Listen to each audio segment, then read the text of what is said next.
May mga kalsadang akala natin ay tahimik, pero hindi pala. Kahit patay na ang mga ilaw ng bahay, kahit wala nang dumaraang sasakyan, kahit tila tahimik na ang mundo, may mga daang gising pa rin. May nagbabantay, naghihintay at umaalala. Isa roon ang Balete Drive. Sa Quezon City, maraming beses nang pinalawak ang daan.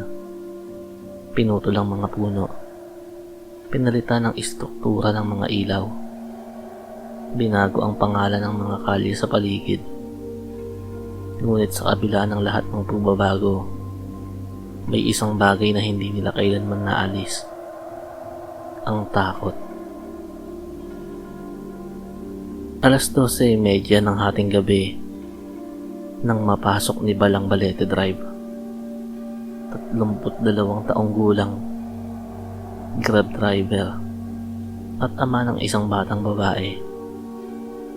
Pagod ang katawan, mabigat ang talukap ng mga mata, ngunit kailangan pang umasada. Sa tansya kasi niya, kulang pa ang kita para sa araw na yon. Isang biyahe na lang, bulong niya sa sarili.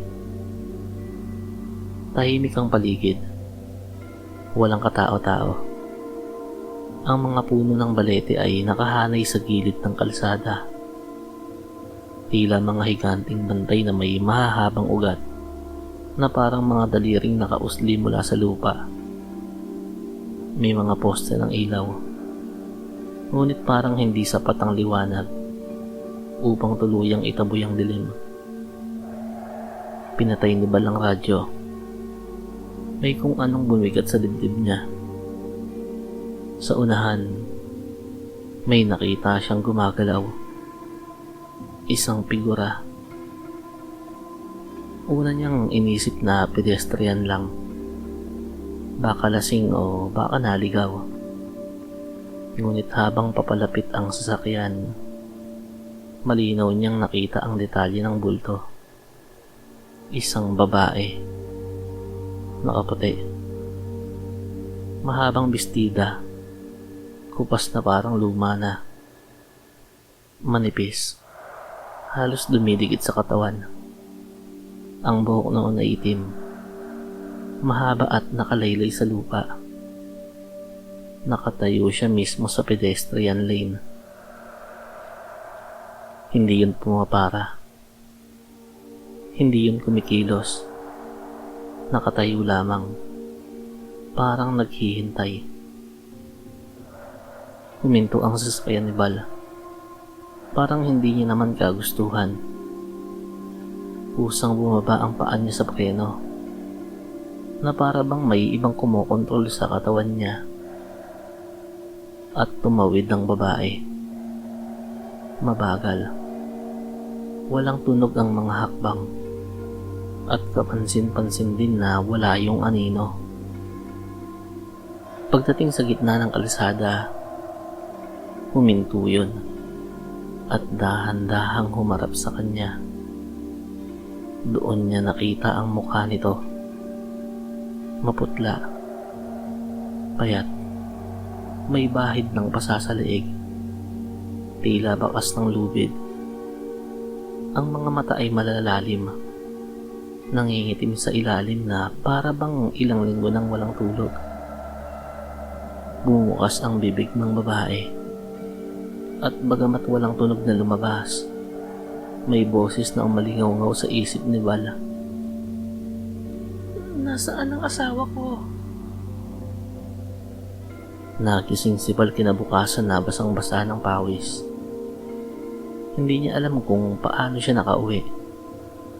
Ang huling naaalala niya ay ang mga mata ng babae at ang bigat ng tanong nito. Hindi siya pumasada ng sumunod na gabi. Sa terminal, kinausap niya ang matandang dispatcher na si Mang Isko, 50 taon ng driver. Hindi na nagulat ang matanda sa kanyang ikinuwento. Marami nang pinagpakitaan yun. Wika nito habang humihit-hit ng sigarilyo. Iba-iba ang kwento. Depende raw sa kung sino ang nakakakita. Ikinuwento ni Mang Isko ang mga bersyon. May nagsasabing nabundol ang babae at iniwan sa kalsada. Hit and run daw. May nagsasabing ginahasa ng mga sundalong Hapon noong panahon ng digmaan.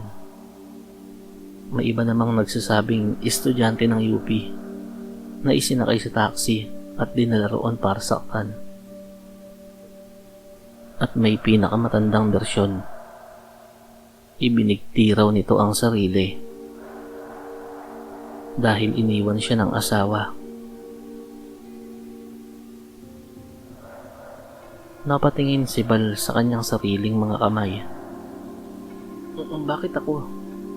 Tanong niya. Ngumiti ang matanda, ngunit walang saya. Hindi naman ikaw ang pinili. Nagkataon lang na ikaw ang natapatan. Sagot nito. Noong 1944, may isang babaeng nagngangalang Elena Marasigan. Tahimik siyang dalaga. Asawa ng isang karpinterong nagngangalang Ramon. Nakatira sila malapit sa Balete Drive. Noon ay hindi pa kalsada yon, kundi makipot na daan sa gitna ng kakahuyan. Nang sumiklab ang digmaan, nawala si Ramon. Hindi na nakauwi. May nagsabing dinakip. May nagsabing pinatay. May nagsabing tumakas. Araw-araw, lumalabas si Elena sa daan. Nakaputi. Naghihintay. Hanggang isang gabi, natagpuan siyang patay sa ilalim ng puno ng balete. May gubid sa leeg. May pasa sa katawan. Walang nakakaalam kung alin ang totoo. Kung winakasan ba nito ang sarili o may ibang gumawa noon. Muling bumalik si Bal sa Balete Drive makalipas ang isang linggo. Hindi dahil gusto niya, kundi dahil may pasaherong nagpumilit na ihatid doon. 2:00 ng madaling araw, sa pedestrian lane, naroon muli ang babae. Ngunit ngayon, hindi na siya nagtatanong. Ngayon, nakangiti na siya.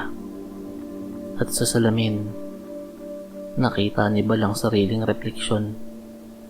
May bakas ng lubid sa kanyang leeg. Doon niya naunawaan ang katotohanan. Ang babaeng iyon ay hindi hinahanap ang asawa niya, kundi naghahanap siya ng isasama.